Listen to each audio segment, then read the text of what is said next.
Hey everybody, it's me, Dr. Darren Schreck. Thank you for enrolling in the class. This is American history from 1865 to the present. So much to go over in such a short period of time.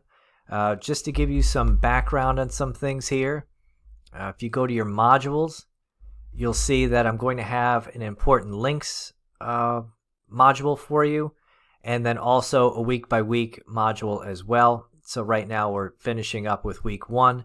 I know the syllabus says chapter 15 and chapter 16 this week, but I did not like the lecture that I posted for chapter 15. It is a bit lengthy. It goes over so much, and you get to hear my voice for a long period of time, so I don't know if that's a good thing. But what we'll do is for week 2, I'll have 3 lectures for you, 16, 17, and 18.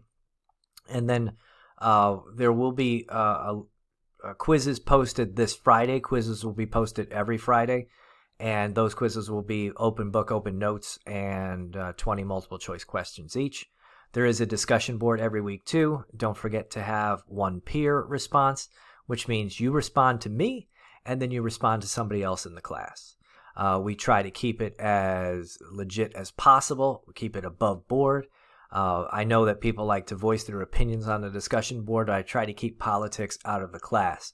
I teach political science for a living, with history as well, and we can bring up events without being over politicized, and that's important too, that we just get right to the facts and we discuss things in an educational format, not like we're discussing things at the bar with our friends. So if you have any questions about anything, feel free to email me, darren.schreck@jjc.edu. So keep in mind that for week 2, there will be another discussion board question posted, and you will have your lectures for this week posted as well. And thanks for enrolling in the class. I appreciate you being here, and we'll have some fun looking at our nation's history from the period after the Civil War to the present. Thank you.